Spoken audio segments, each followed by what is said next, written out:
Então, pessoal, continuando aí o nosso assunto de mutualismo, né? Na aula anterior eu foquei mais na parte, né, da introdução geral sobre os mutualismos, a diferença entre mutualismo e protocooperação, a diferença entre mutualismo e simbiose, e agora a gente vai entrar propriamente aí nos principais tipos de mutualismo. Como eu comentei, né, nas últimas aulas aí, os principais tipos de mutualismo envolvem a polinização, a dispersão de sementes e os mutualismos de proteção, que são normalmente aqueles que envolvem a presença de formigas, né? Então aqui eu estou mostrando para vocês uma estrutura bastante especializada, que é chamada de domácia. Então, é uma estrutura que fornece um abrigo, né, para as formigas que se localizam aqui dentro, e normalmente em troca elas ofertam proteção para suas plantas hospedeiras, tá? Então, a gente vai falar brevemente sobre essa parte dos mutualismos de proteção, e o foco maior da aula, então, vai ser mesmo na polinização e na dispersão. Essas interações positivas que envolvem o mutualismo, normalmente, como eu disse para vocês também, a gente representa com pares de espécies, e no caso dos mutualismos, né, de polinização, a gente vai ver, por exemplo, vários exemplos envolvendo insetos e plantas. Eu coloquei alguns destaques aqui só para lembrar que a polinização ela não é feita somente por abelhas, né? Então aqui a gente tem um exemplo de uma abelha visitando uma planta, mas a gente tem vários exemplos com borboletas, mariposas noturnas, os próprios besouros, né, favorecendo a polinização. E aqui aquela interação, então, entre as formigas e as plantas. Esses mutualismos de proteção, gente, ou interação formiga-planta, eles são bastante estudados. Então, aqui a gente tem alguns exemplos, né? Um dos sistemas mais trabalhados é entre essa leguminosa, que são espécies dentro do gênero Acácia, e esse gênero de formiga, né? Algumas espécies dentro do gênero, que é o gênero chamado de Pseudomyrmex. Então, essas formigas, o que acontece? Elas utilizam diversos recursos das plantas hospedeiras. Então, isso que vocês estão vendo aqui é um corpo de Beltium, é uma estrutura alimentar, né, com recurso alimentar aí, com corpúsculos de gordura, com alimento na forma de glicose, e essas espécies, então, utilizam, né, esses corpos de Beltium aí como recurso alimentar. Aqui vocês estão vendo uma formiga bebendo, né, de certa forma, o néctar aí no nectário extrafloral, que é essa estrutura, então, que fica localizada aqui, né, fora da flor, mas que apresenta néctar, que as formigas usam como recurso. E no caso das acácias, tem mais uma coisa interessante, que é que elas fornecem abrigo, casa mesmo. Então, isso aqui é um prolongamento de um dos espinhos, vocês podem ver um orifício aqui, e as formigas utilizam, essa estrutura é oca, né, elas utilizam isso aí como recurso. E por que é um mutualismo, né, e de proteção? Porque, na verdade, a planta oferece casa e comida, e em troca as formigas oferecem proteção a essa planta contra diversos, né, herbívoros, principalmente, que atacam essas espécies.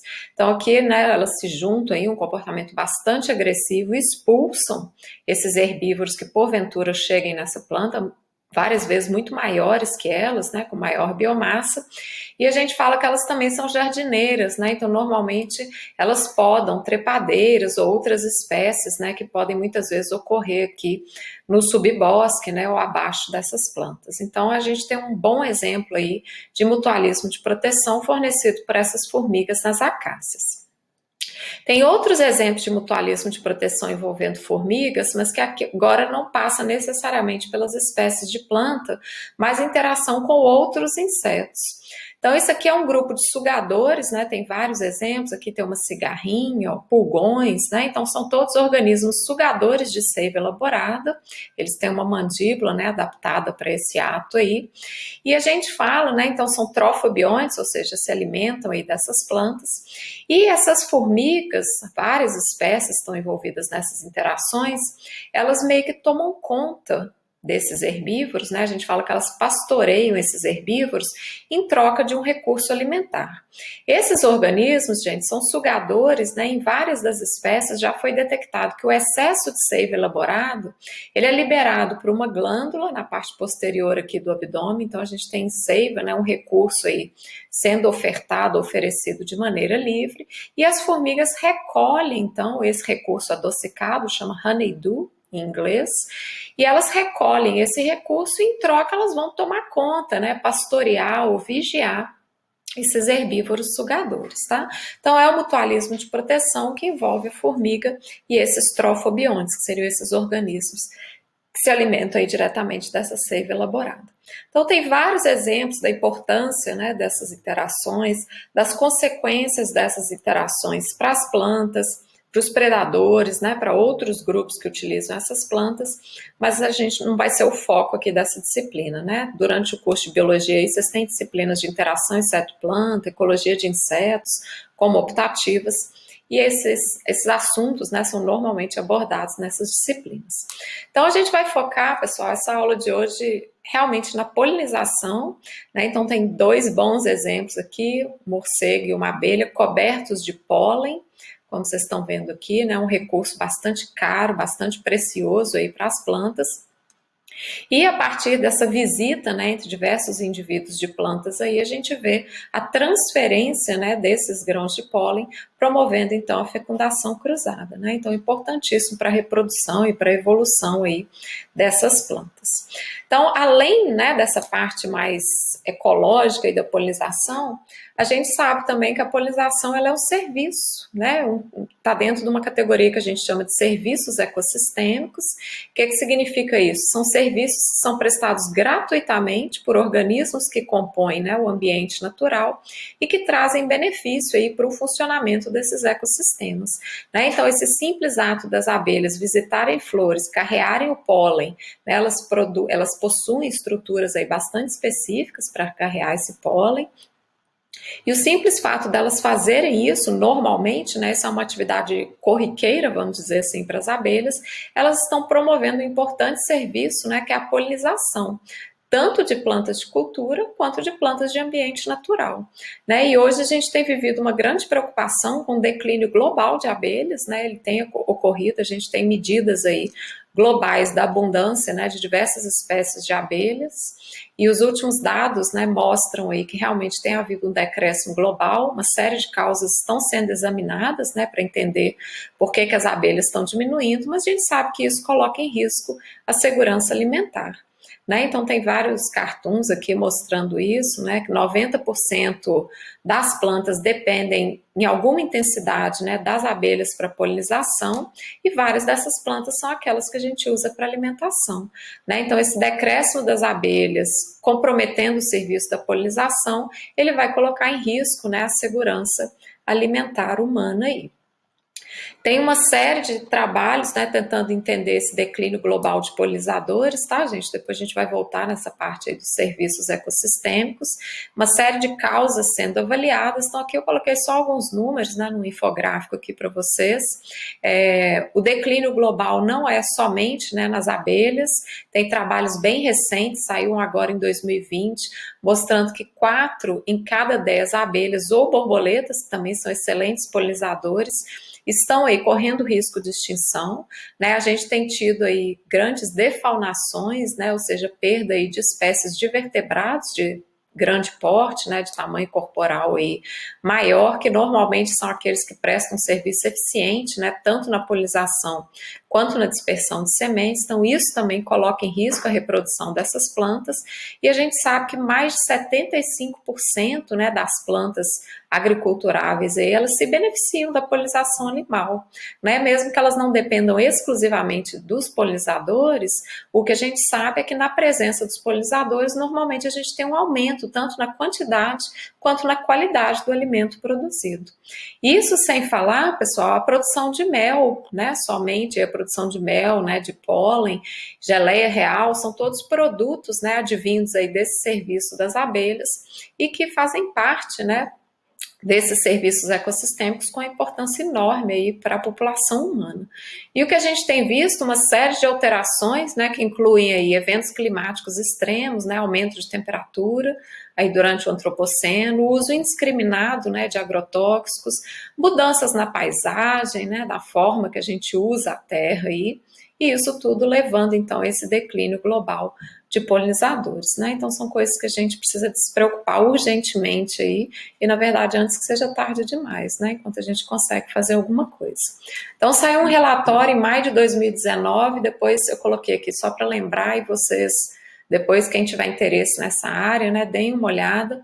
Isso aqui é o relatório do IPBES, então ele faz uma avaliação global aí dos polinizadores, da polinização e da produção de alimentos, né, levando em consideração aí a presença e o papel definitivo desses polinizadores, e um monte de trabalho saindo mostrando esse declínio global, né, especialmente nas abelhas e nos insetos em geral, né? Então a gente tendo um declínio na polinização e na produção, a gente também vai ter um declínio, né, na produção de novos indivíduos, de plantas aí, regeneração florestal, aporte de carbono, né, gente, sequestro de carbono, decomposição, então uma série de processos que estão envolvidos aí, né, com esse que é dos mais simples, que é a polinização.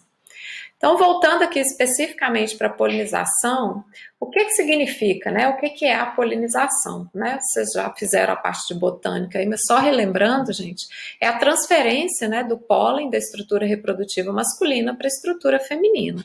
Isso aqui é uma flor modelo, a gente sabe que existem, né, diversos sistemas aí de reprodução, mas só para mostrar para vocês didaticamente, então aqui a gente tem a parte masculina, né, antera, onde estão localizados os grãos de pólen, e aqui o estigma, né, a parte feminina, onde esses grãos de pólen são depositados, conduzidos, né, formando um tubo polínico aqui, conduzidos até o óvulo para ocorrer a fecundação, né, e a partir disso a gente tem uma série de transformações aí nas flores para formar então os frutos, né, que contêm as sementes, o embrião desenvolvido.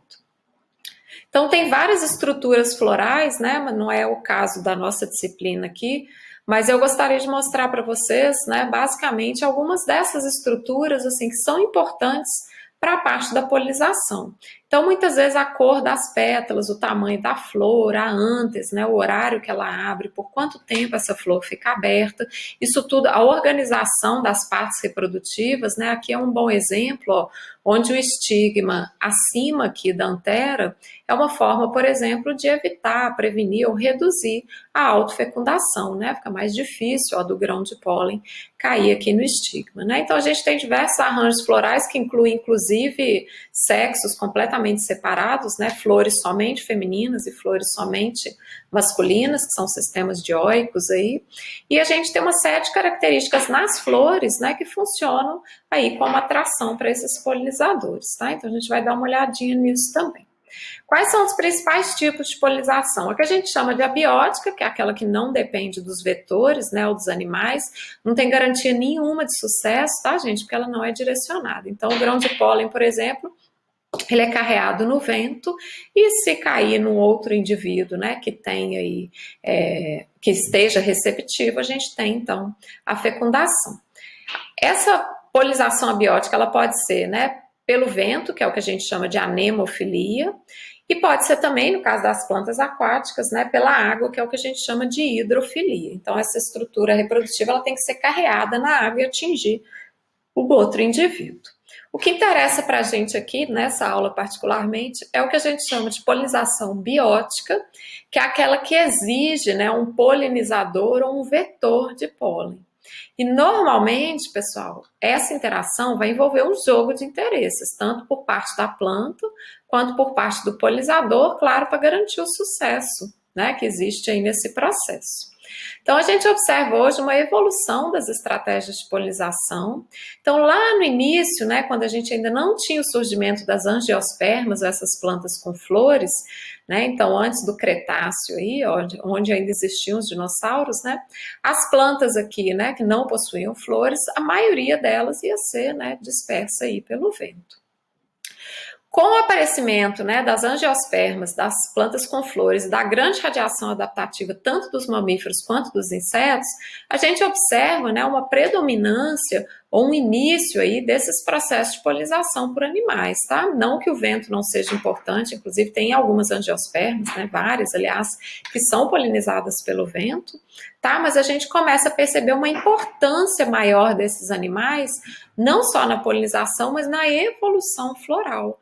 Tá? Então, na forma aí, na função, né, dessas flores, para não só garantir a proteção do óvulo, né, em desenvolvimento ali, do embrião, mas também para atrair esses polinizadores, esses visitantes, e evitar que esse recurso seja explorado sem que haja, né, esse retorno aí da polinização.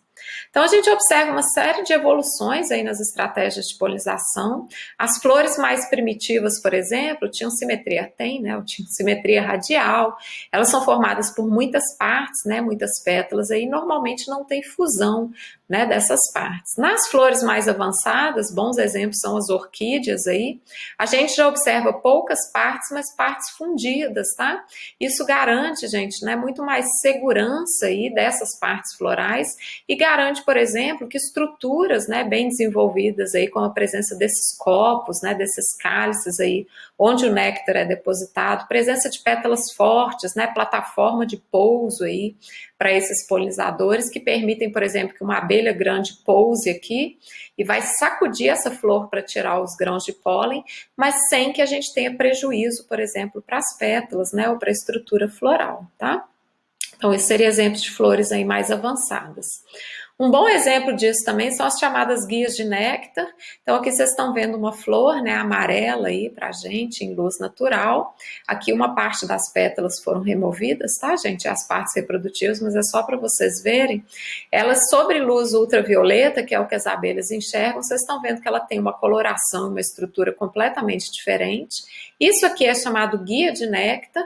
Então, ele indica para a abelha, né? E vocês estão vendo aqui, a gente tem uma pétala maior, ó, que seria tipo uma plataforma de pouso, que indica para a abelha que é interessante pousar aqui e seguir esse caminho aqui para encontrar o néctar.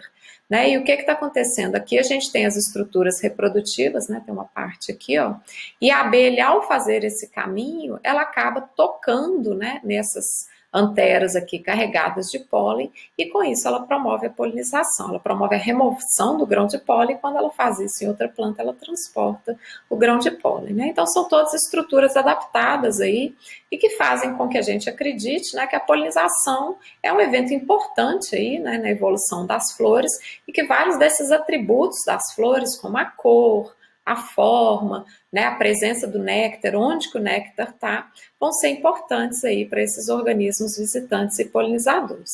Então, do ponto de vista da planta, gente, produzir uma flor é uma loucura, né? Se a gente pensar em termos de estrutura, de gasto energético, né? Aqui em casa eu estava vigiando uma orquídea, ela ficou em botão por mais ou menos 10 dias, né? Bem fechadinha. Agora ela abriu, então já está no terceiro ou quarto dia aí da abertura, uma orquídea bem pequenininha. E assim, essa flor ela precisa ser, né, desenvolvida, ela precisa ser mantida aberta, ela precisa se manter atrativa para os polinizadores. Né? Então envolve um gasto energético aí, tanto na estrutura floral quanto na produção de cor, de odor, né, essas diversas adaptações para atrair esses polinizadores. Aqui um bom exemplo de uma orquídea, ó, que tem um bolso, né, onde essa abelha aqui se localiza e, né, ela vai remover o recurso, mas o interessante é que ela promova também a polinização, né, o que a planta ganha em troca aí, nessa ideia de que tem um benefício mútuo. E por parte de vista do agente polinizador, gente, esse bicho também tem que ser eficiente, né? Ele tem que ter uma eficiência no forrageio, tem que ter adaptação morfológica e fisiológica para poder utilizar esse néctar, utilizar esse pólen, carrear o pólen, né, transportar esse pólen de um indivíduo para o outro, e para isso, né, fontes energeticamente nutritivas aí de alimentos, tá? A gente vai ver daqui a pouquinho, tanto o néctar quanto o pólen, eles são bastante nutritivos aí em termos ou de glicose ou de proteínas, né, presença de aminoácidos aí, que tornam isso um recurso interessante, né, que vale a pena ser explorado. Então, quais seriam esses atributos ou características das flores que vão garantir a atração dos polinizadores? Então, a gente pode olhar isso por várias perspectivas, tá, gente? Cor, forma, tamanho, disposição das estruturas reprodutivas, né? Ou mesmo uma combinação disso tudo aí. Então, para várias flores, né, vocês vão ver diferenças, por exemplo, né, na organização das anteras e do estigma, para evitar a autopolinização, para garantir que de fato o polinizador vai fazer esse contato entre o androceu e o gineceu, efetivando a polinização. Então, muitas vezes o néctar vai estar escondido escondido, né, guardado em estruturas aqui, bem que a gente chama de ínferas, né, ou seja, elas vão estar abaixo das estruturas reprodutivas para garantir que o polinizador precisa chegar aqui embaixo e ao entrar ou sair ele vai estar tocando essas estruturas reprodutivas, tá? Então, um ótimo exemplo disso é a chamada mariposa de Darwin. Então, isso aqui é uma história linda aí da ecologia, né, de uma determinada orquídea lá em Madagascar, deixa eu voltar aqui, ó, que possui essa estrutura, né, como vocês estão vendo aqui, ó, que possui, então, que guarda o néctar, né? Isso aqui chama cálcar, então é a estrutura que guarda o néctar aí. E a gente sabe, né? O Darwin aí tem uma história super bonita aí dele olhando essa flor e falando, olha, deve haver algum inseto que tem uma probóscide, né, ou uma estrutura aí suficientemente longa para conseguir atingir o néctar, né? Então ele deu uma olhada na forma da flor e tentou entender qual que era a função dessa estrutura aí. E foram anos, né, para descobrir de fato que essa mariposa existe, ó. Então vocês estão vendo aqui ela com a probóscide, né, ou estrutura desenrolada, e é longo o suficiente para alcançar o néctar, né? Então a subespécie predicta, né, que foi dada ao nome dessa espécie de mariposa aí, é simplesmente essa homenagem, né, ao Darwin por essa previsão que ele fez ao olhar a forma, né, e tentar entender um pouquinho aí da função dessa estrutura. E isso, gente, vale para diversas espécies de plantas, né? Então a gente tem vários arranjos, como eu estou falando aqui para vocês, pétalas que funcionam, a pétala estandarte, né? Funciona aí como uma plataforma, um chamativo aí para esses polinizadores, né? Muitas vezes a presença de glândulas, né, com recursos aqui na base dessas flores, o arranjo das estruturas florais, né, para garantir aqui, vocês estão vendo o estigma e uma, né, quantidade enorme de anteras aqui com pólen, né, para garantir aí essa visitação. Algumas flores vão proteger, né, essas estruturas reprodutivas aí em estruturas mais fortes. Então aqui vocês estão vendo é um florífero, tá, um besouro que danifica aí essas estruturas. Polinização por moscas, né, um grupo aí mais diferente, a gente chama disso de miofilia. Normalmente são plantas, né, essa aqui é a aristolóquia, tá, uma planta comum, não sei se vocês já viram aí, é uma trepadeira, mas são espécies que têm normalmente, né, um cheiro ruim associado de carne em decomposição, de podre aí, que atrai essas, né, moscas aí que acabam fazendo então a polinização, tá? E várias estruturas adaptadas, por exemplo, à polinização aí, né, por borboletas, que a gente chama de psicofilia, tá? Então essa aqui é uma plantinha que chama lantana, né, uma verbenácea aí, e tem vários, né, exemplos aí mostrando a importância dessa planta para a polinização por borboletas, né? Então isso aqui é Starctafeta, uma outra plantinha, uma verbenácea também, dentro da família do hortelã. Tá? Então ela possui glândulas de óleo, né? Muitas vezes atração aí de formigas, né? E diversas estruturas, como vocês estão vendo aqui, que acabam, né, atraindo esses visitantes e garantem o sucesso da polinização. Tá?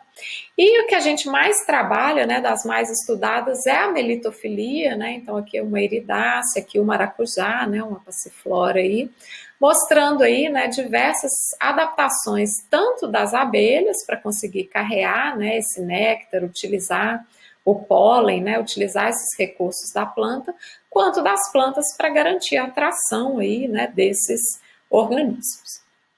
Então, quais seriam, gente, esses atributos das flores aí? A gente pode pensar primeiramente na cor. Por quê? Porque esses agentes polinizadores, eles acabam reagindo diferentemente ao estímulo da cor, porque eles têm receptores diferentes, né? Enxergam em diferentes espectros da luz aí. Então, as abelhas, por exemplo, percebem cores na região do ultravioleta, que para a gente é invisível, mas besouros, né, e morcegos, animais noturnos, aí, normalmente são insensíveis a cores, apesar de que eles conseguem, muitas vezes, perceber diferenças de contraste, né, entre a vegetação. Então, flores brancas, por exemplo, uma vegetação verde, elas costumam dar um contraste melhor e garante aí, né, que esses organismos consigam encontrá-las, tá? Então, a coloração, né, gente, dessas flores aí, na verdade, ela é derivada, né, de substâncias químicas que são responsáveis pela cor. Então, por exemplo, as flores que a gente enxerga aí como amarelas, na verdade, elas são riquíssimas, né, em carotenoides, como é o caso do flavonol, e isso dá essa coloração amarelada, tá? Então, a gente tem coloração preta, né, púrpura escura aí, violeta, vários tons de rosa, né, creme, branco, e a gente consegue avaliar aí a importância dessa coloração para esses diferentes organismos. Um segundo atributo é a forma, tá, gente? As plantas vão investir em formas apropriadas para atração de polinizadores, mas também para excluir outros polinizadores, né? E garantir a fidelidade aí nessa interação. Então, as flores que são polinizadas por pássaros, por exemplo, elas têm que possuir uma corola, né, uma estrutura mais robusta. Por quê? Porque o polinizador não pode chegar e, ao fazer essa visitação, ele destruir completamente a flor, né? E as flores polinizadas por morcegos, por exemplo, vão ter uma grande quantidade de estames, né? Lembrando, esses vertebrados aí, eles deslocam grandes distâncias, né? Precisam de um recurso aí bastante abundante, e isso normalmente vai ser borrifado aí no corpo do morcego. Essas florzinhas tubulares, né, muito comuns aí para polinização, principalmente pelos beija-flores, né? Então a gente tem uma interação, vamos dizer assim, bastante forte, né, entre, por exemplo, o tamanho do bico, a força do bico, o tamanho desse canudo aqui, né, e a localização do néctar, né, garantindo então a fidelidade aí nessa interação. E as flores que são polinizadas por abelhas, normalmente elas têm alguma pista, como eu mostrei para vocês, aquelas guias de néctar, uma plataforma de aterrissagem, né, para a abelha na corola, e muitas vezes essas pistas são até invisíveis para a gente, tá, gente? Mas são visíveis na região do ultravioleta, que é onde essas abelhas enxergam. Então, além da cor e da forma, uma outra coisa interessante também é cheiro, né, o odor. Então, várias dessas plantas, um bom exemplo é a dama da noite, né, elas produzem substâncias atrativas aí com cheiro que vão atrair seus polinizadores, e isso, né, vai surgir aí em momentos, vamos dizer assim, que esses polinizadores estão presentes, né? Então, as flores que são polinizadas por morcegos, como eles são animais noturnos, acabam investindo na produção noturna, né, dessas substâncias mais adocicadas. Aquelas flores que são polinizadas por insetos necrófagos, né, normalmente investem na produção de substância com odor ruim, ruim para a gente, né, humano, mas que para esses animais é bem interessante. Então, isso aqui é Rafflesia, tá, gente? É um exemplo de uma planta aí, não é nossa, né? Encontrada só aí no sudeste da Ásia. O moço aqui é para vocês verem com escala, né? O tamanho dessa flor aí. E quem já viu isso aí em jardim botânico e tal, fala que tem um cheiro horroroso esse negócio. Flore uma vez por ano, né? Ou demora para florir, mas tem um odor semelhante à carne em decomposição, né? Então, não funciona para a gente, mas é um grande atrativo aí para moscas e para besouros que são necrófagos, né, acostumados aí com esse odor de carne em decomposição. E finalmente as recompensas florais, né, gente? É claro que tem um investimento também na produção dessas substâncias para atrair os diferentes polinizadores. As principais recompensas são o néctar, pólen e esses chamados óleos essenciais, tá? Então, o néctar, gente, é basicamente água e açúcar, tá? Que varia em composição, em concentração. É produzido nas próprias flores, né? Pelos nectários e muitas vezes presentes fora da flor, tá? Que são aqueles copinhos, como eu mostrei para vocês, no caso das formigas lá, que são nectários extraflorais, tá? Então, tá muito associado a esses mutualismos de proteção. O pólen é riquíssimo em proteínas, pode chegar até 40%, tem composição de praticamente todos os aminoácidos que a gente sabe conhecidos, diversas vitaminas, tá, gente? Um pouquinho de lipídio, carboidrato, fibra e sais minerais, ou seja, é um alimento completo. E os óleos, né, eles são produzidos por algumas espécies, o alecrim do campo aqui para a gente é um bom exemplo, e eles servem, normalmente, eles são coletados pelas abelhas, tá, porque servem como alimento para as abelhas no estado larval, e além disso, funcionam como proteção para as colônias, tá, tem alguns estudos mostrando que quando as abelhas recolhem esses óleos essenciais e carregam para as colmeias, existe uma proteção contra a expansão de patógenos, né, principalmente fungos patogênicos aí, né, então além de alimento, funciona como proteção. E o que a gente sabe, né, que nos animais também, então, tem que ter uma série de adaptações para eles, né, serem capazes de consumir esses recursos. Então, tem adaptações que são morfológicas, né, gente, estruturas aí próprias para carregar o pólen. Então, aqui vocês estão vendo parecendo uma bolsinha, ó, na pata das abelhas, né, então isso aqui chama corbícula, tá? E a gente vê elas cheinhas, né, lotadas de grão de pólen aí, e as abelhas também, né, a presença desses pelos aqui no corpo, tá, gente, pelos entre aspas, né, que acabam fazendo, então, com que o pólen fique grudado, né, e ocorra a transferência de uma planta aí para outra. Mesmo caso das espirotromba, né, das borboletas e das mariposas aí, então vocês estão vendo ela enroladinha aqui, né, mas depois desenrola e não sei se dá para vocês verem, tem uns grãozinhos de pólen presentes aqui nas antenas, né, ou na própria espirotromba. Então aqui é a espirotromba, ó, desenrolada, né, mostrando então como que esses organismos conseguem atingir néctar, né, muitas vezes caldo aí de frutas, etc, mas é uma estrutura aí que funciona. E aqui é a mesma coisa, né? Uma língua de morcego desenrolada aí, ó. Isso aqui é um tubo de ensaio, tá, gente? Mas é só para vocês verem o tamanho aí dessa estrutura, né? Que permite, então, alcançar esse recurso, tá? O que a gente sabe, gente, é que esses sistemas planta-polinizadores, como eu falei com vocês lá naquela primeira aula, eles são mutualísticos, ou seja, tem interações benéficas para ambos os grupos, tem vários estudos mostrando coevolução, ou seja, são sistemas coevoluídos, onde existe como se fosse uma corrida armamentista, uma corrida evolutiva. Então, toda vez que a gente tem um aparecimento de uma determinada adaptação num grupo, a gente tem um aparecimento também quase que simultâneo de adaptação no outro grupo para conseguir utilizar aquele recurso, né? E a interação continuar sendo benéfica. Essas adaptações, elas garantem tanto a fidelidade na interação para a par e a ideia é que diminua a superexploração, tá? Por quê? Para que essa interação ela não evolua para um tipo de parasitismo, porque a gente sabe que acontece, né? Essas interações elas são bem dinâmicas. Então tem alguns trabalhos mostrando, por exemplo, que algumas abelhas mais espertinhas aí, o que elas fazem? Ao invés de fazer esse caminho natural, né, de entrar lá na flor, tocar as estruturas reprodutivas, recolher o recurso e tal, o que algumas fazem? Um buraquinho lá embaixo na flor, que evita fazer esse caminho todo, elas usam o recurso, mas a planta se ferra. Ela não tem o benefício da polinização, tá? Então a gente fala que é roubo de néctar, né, ou pilhagem de néctar aí, e tem vários trabalhos mostrando quão comum isso é e o quanto que isso tem impacto nas flores, tá? Então aqui tem dois exemplos, ó, de duas abelhas diferentes, vocês estão vendo aqui ela perfurando, ó, a flor, né? Então, o néctar, o pólen localizados aqui, ela remove, né, esse recurso e não faz a polinização. Então, acho que não sei se dá para vocês verem aqui várias flores marcadas, ó. E só para piorar o cenário, pessoal, muitas vezes a gente tem um roubo secundário de néctar. Essa abelha, ela faz o buraquinho, ela rouba o néctar, depois tem uma outra que vem aqui e não se dá o trabalho nem de fazer o buraquinho. Ela usa o buraco que outra abelha já fez e rouba néctar novamente, tá? Então aqui tem outro exemplo. O caminho natural dessa abelha seria pousar na plataforma de pouso aqui, né, entrar para usar esse recurso e sair tocando as anteras, né? Então ela usa um artifício aqui de, né, roubo ou pilhagem aí desse néctar sem o benefício, então, da polinização. Tá?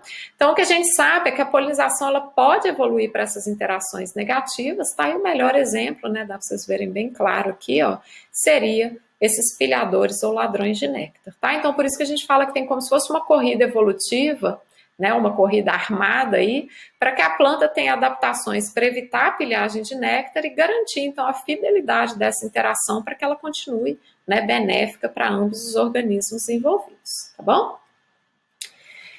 O que são as síndromes de polinização, gente? Então, eu já falei para vocês, por exemplo, da cor, da forma, do cheiro, das recompensas, né, que garantem aí, esses atributos garantem aí que esses visitantes, né, vão se interessar aí por essas, né, por essas flores ou por esses recursos guardados nas flores. E a gente consegue reconhecer, né, quando eu falo a palavra síndrome, não sei o que vem na cabeça de vocês, mas é um conjunto de características que meio que determina, né, um determinado fenótipo, certo? Então a gente pode pensar, por exemplo, que existe um conjunto de características nas flores, que seriam essas síndromes, que permite a gente fazer um chute relativamente educado de quem que deve ser o polinizador ou visitante dessa planta, tá? Isso é uma ideia, gente, super antiga, olha só, 1979 que esse trabalho foi publicado. Claro que tem uma série de discussões a respeito disso, né? Mas é como se fosse uma primeira aproximação, né? Para a gente tentar entender o sistema planta-polinizador. Isso vale tanto para a polinização, ou seja, para as flores, quanto para os frutos, né? A gente vai ver depois na próxima aula a dispersão.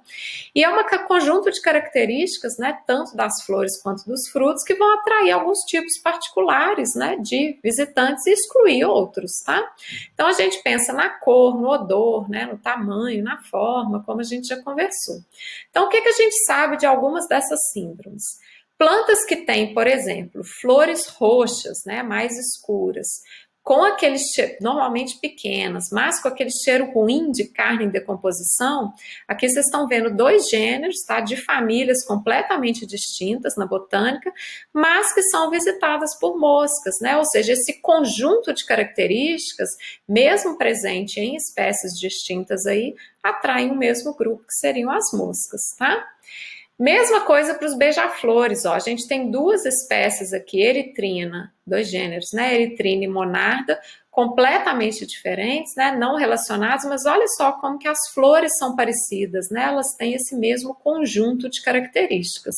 Flores vermelhas, tubulares, fundidas, com néctar localizado no final do canudo, e isso indica para a gente que a polinização provavelmente é feita pelos beija-flores, tá?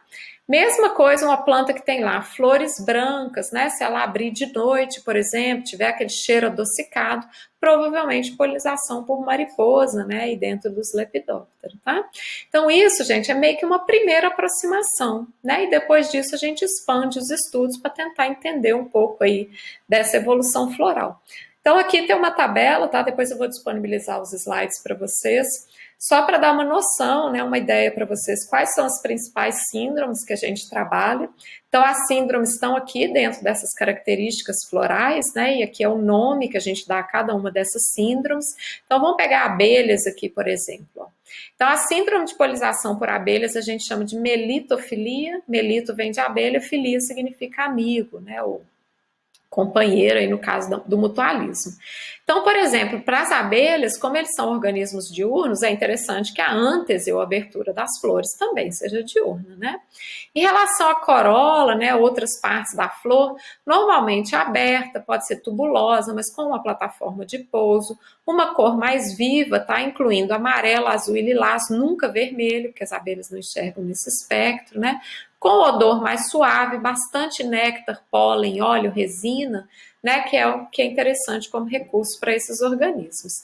Se a gente pegar mariposa, por exemplo, gente, isso é um bicho normalmente de hábito noturno, tá? Tem algumas exceções, mas no geral é um bicho de hábito noturno.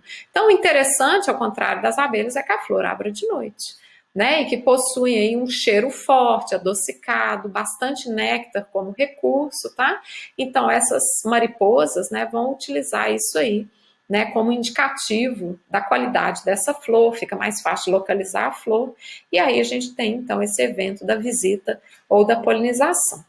Isso não é sempre um ganhei, tá, gente? Não é sempre positivo assim. Tem várias críticas a essa ideia da síndrome de polinização. Uma mesma síndrome, por exemplo, flor branca que abre à noite com cheiro adocicado, pode atrair animais completamente diferentes, como é o caso da mariposa e do morcego, tá? Síndromes diferentes muitas vezes atraem o mesmo animal, né? Então você tem plantas completamente diferentes, mas que, né, o mesmo animal consegue utilizar, tá?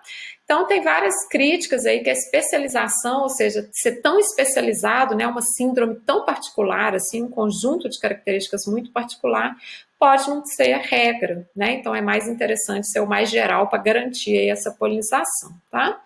E uma última crítica é usar essas síndromes, tá? Normalmente a gente está trabalhando com frequência de ocorrência de polinizadores, mas não necessariamente no sucesso da polinização. Tem muito erro, sabe, pessoal, nessa polinização, muitas vezes transferência de pólen interespecífico, né, que não é da espécie que ele visitou anteriormente. Então, muitas vezes tem ajustes na forma que as plantas florescem, né, na sincronia aí da floração, na proximidade entre indivíduos florindo para garantir esse sucesso, mas não é 100%, a gente sabe disso, né? Tem muito erro aí nessa transferência de pólen, tá? Então, só para mostrar para vocês que essas síndromes, elas funcionam como uma primeira expectativa, né? Olhando a forma da flor, quem que deve ser o polinizador, né? E depois a gente confirma isso aí com estudos, né, a respeito desses atributos florais. E para finalizar essa parte, gente, antes de entrar aí na dispersão, eu queria só falar um pouquinho sobre economia ecológica. Isso é uma área dentro da ecologia, né, bem recente aí, surgiu de 2005 para frente, e os chamados serviços ecossistêmicos, que também, por incrível que pareça, tá, são bem recentes na ecologia, coisa de 99, início dos anos 2000 aí, que é essa ideia, né, de que ecossistemas que são saudáveis, né, eles fornecem aí serviços gratuitos aos humanos, né, ao próprio meio ambiente aí, e com isso, né, a gente deveria pensar minimamente na preservação aí da biodiversidade, tá? Então tem diversos serviços ecossistêmicos, né, eu não vou entrar nos detalhes aqui, mas a definição do termo, isso veio lá em um trabalho em 99, tá, gente, que é bastante citado até hoje, que seriam aqueles benefícios, né, que vêm das atividades dos organismos que compõem tanto os ecossistemas terrestres quanto aquáticos e que são fornecidos, gente, importantíssimo, gratuitamente aos demais organismos, né? É super difícil de associar valor a esses serviços, tá? Porque produção de alimento, fornecimento de água, isso é coisa que é vendável, né? Então é bem fácil de adicionar valor. Agora, o valor de um ecossistema natural, né? Quanto que ele vale? Né? Será que eu posso, de fato, converter isso numa pastagem, num campo agriculturável? Né? A gente não vai entrar nessa discussão aqui nessa disciplina, vocês têm disciplinas para isso também, né? Mais específicas aí, mas são coisas para a gente pensar.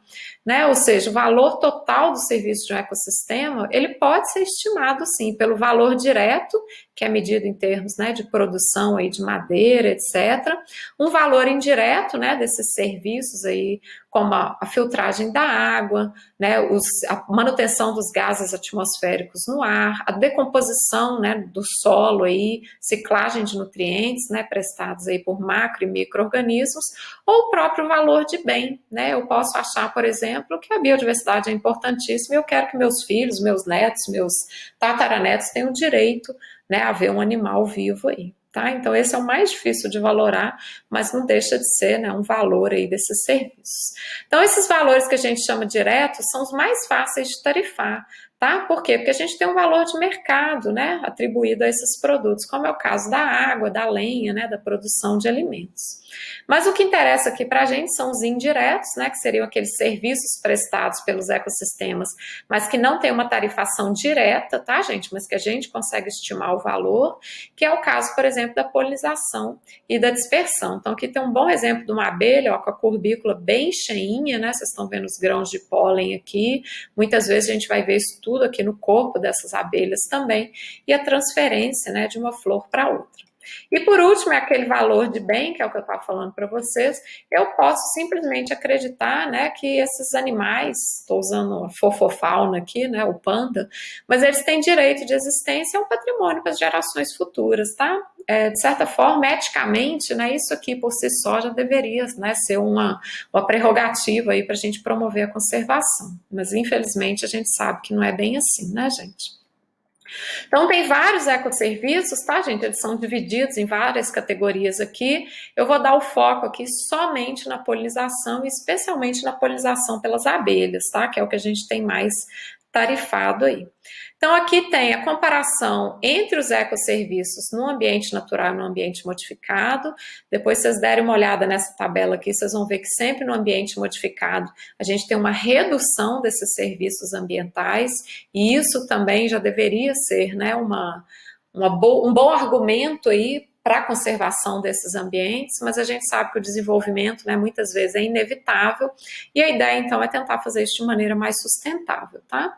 Então, se a gente pensar só na polinização, ó, num ambiente natural, a gente tem tanto maior diversidade, que é maior número de espécies, quanto maior abundância, que é maior número de indivíduos de polinizadores, e isso aumenta a variabilidade genética.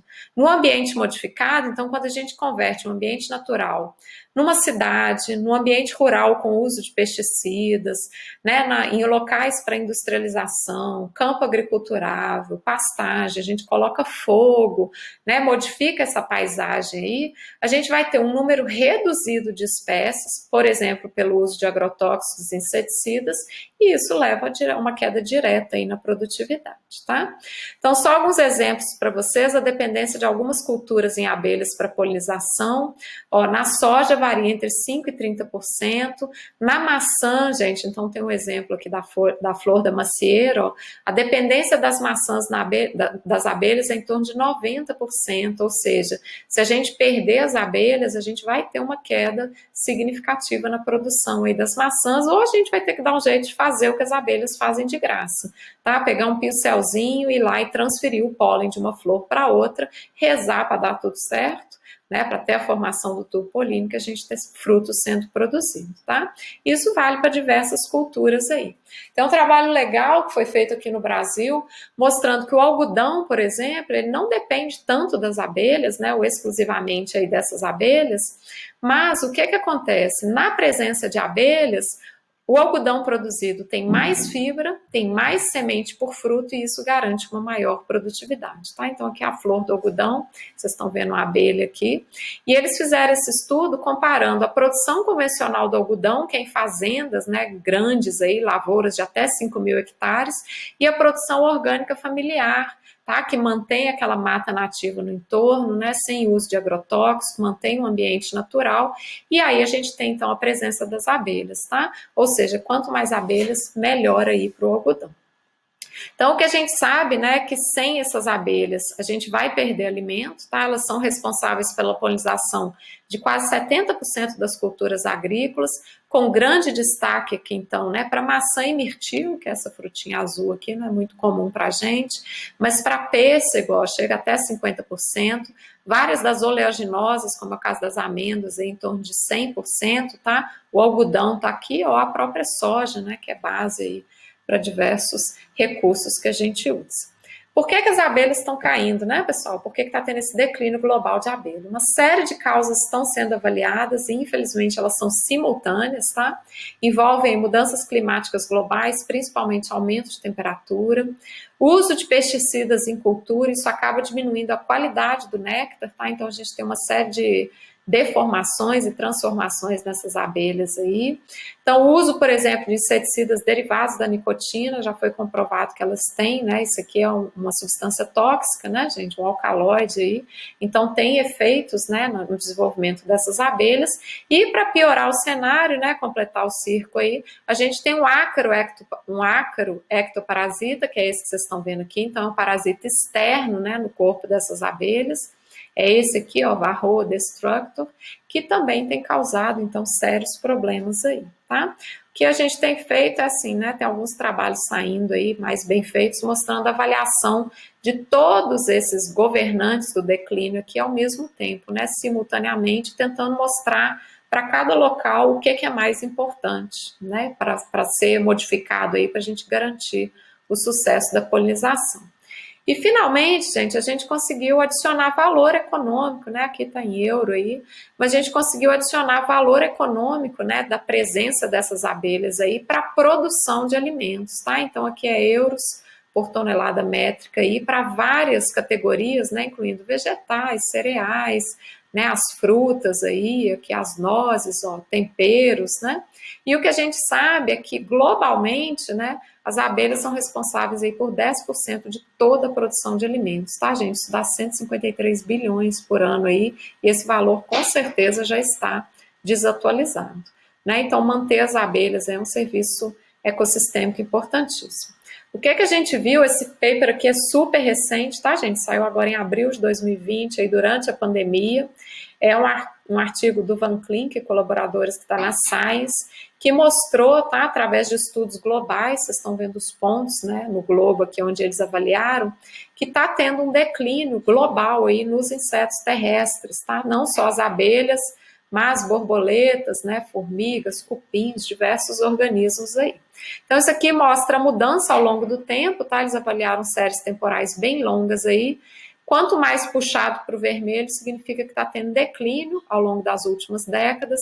Quanto mais puxado para o azul, a gente sabe que está tendo aumento. Se vocês derem uma olhada nos insetos terrestres aqui, né, que é o objetivo dessa nossa aula de hoje, tem bastante declínio, né? Então, a gente tem vários pontos aí vermelhos, mostrando que eles caíram, em alguns casos, entre 40% e 60% da população, tá?